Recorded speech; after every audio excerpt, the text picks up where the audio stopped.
welcome to eLearning Today TV. I'm Lauren. And I'm Lena. And we're here to bring you some new videos and links and other posts that we found this week. A big thing was this week, Google came out with this art, it's called Google Art Project. And basically what it is, it's letting you kind of visit these famous museums that are, the top acclaimed museums in the world pretty much, and virtually go on tours in them. And you can actually kind of select different paintings, and you can learn about different paintings, different artists, the whole museum itself. And certain museums actually put in YouTube videos and other links that are specifically for this page. Yeah, and they have a little video. I want to play a minute of it because it's really cool and it kind of explains the whole thing here.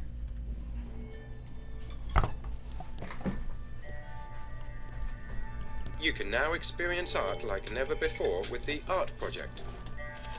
Google has partnered with some of the world's most acclaimed and respected art museums to bring both their galleries and artwork online. Explore inside the galleries with Street View technology and view their artworks in high resolution, such as the Uffizi in Florence and its magnificent Botticelli painting, The Birth of Venus. Drop-down menus can be used to choose a museum and to find artworks from that museum. Discover Okay, in so sequence. as you can see, you can do a lot with this this tool, and I think it's great that you can use it and kind of travel the world without really leaving. You can see all these famous paintings. And another thing that was cool about it is that you can kind of add things to your your own collection using your Google account.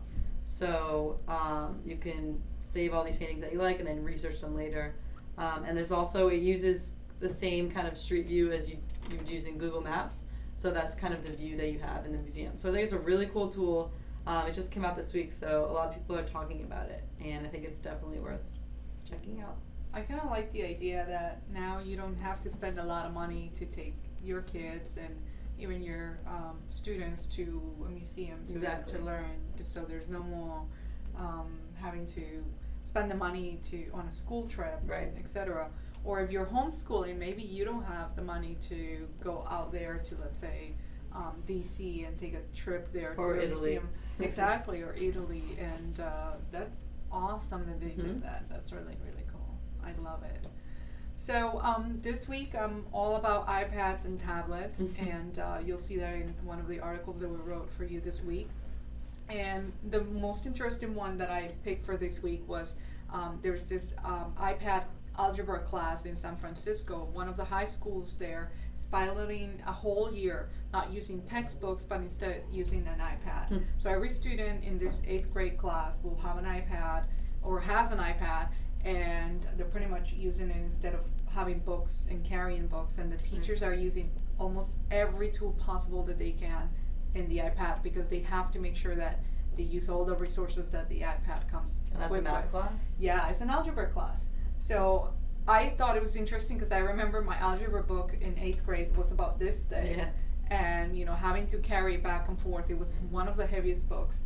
And so it was, I think it's great. And the students are loving it. The teachers themselves are having a really great, I want to call it reaction to not having the books.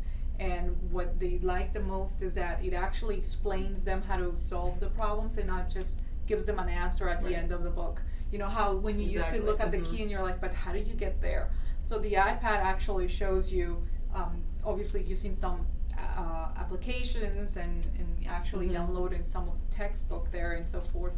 It actually shows you how to solve the problems and so forth. And the grades have improved up to this point. There's another class that is still using the textbook, so they're going to kind of compare the two classes and see how they do. So it'll be pretty cool to see what comes out of that, but really exciting, yeah. I want to use an iPad in math class. I know. It'll be fun. Okay, and I found 4 sites this week that kind of focus on health and fitness for kids, and I wanted to share them. The first one, it's called Get in the Glass, and it's basically promoting milk consumption, and it kind of follows this family and you kind of go on a journey with them, and they are searching for milk, and you have to go to Fort Fridge, and that's where all the milk is. So it's a really cute little interactive game video site kind of thing there. And along the way, you learn all these healthy tips and important things about milk. So that's the first one. Cool Food Kids is the second one, and it's basically just a ton of information for kids on nutrition and exercise and health and stuff like that. And it has some interesting topics like dental health and brain exercises and healthy choices for when they go out to eat somewhere else in a restaurant. Cool. So it's kind of stuff that you would find for an adult, but kind of Right. the kid version. So I think that was a really cool site. Nourish Interactive is another one that is full of principles and resources and worksheets and all these games for kids.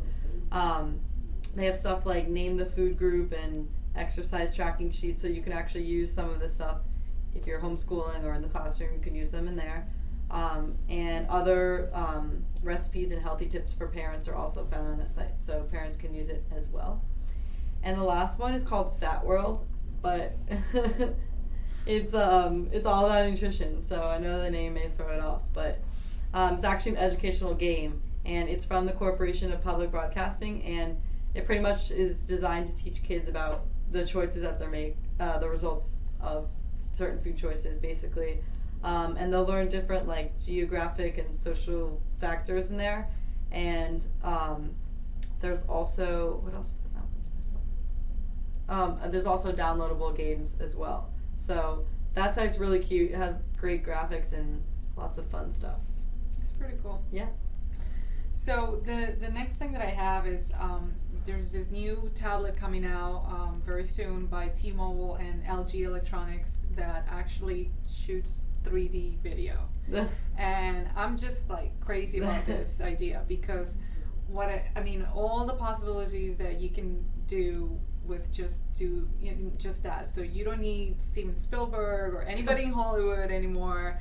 Now you're gonna have kids at home, parents, educators, anybody using these tablets to create their own 3D videos, and it comes with the glasses, so they'll be able to use it. They haven't really talked about how much it's gonna be or how much the service for it is going to be, but I think it's great because there's going to be so many ways to use it in the classroom. I can't, even begin to explore that idea, so we'll probably be talking about it the rest of the year. But this is the year of the tablets, not just the iPad, and you'll see our article on that, and we'll put the links to that. But you're not just, let's say, you not have an option anymore. You're gonna have tons of different tablets available out there, and this one with a 3D video, I think is a great idea, and it's gonna be a way for kids to explore their creative side. So it's going to be a lot of fun. I want to see that. Yeah. All right, well, that's our show, so we'll see you next week.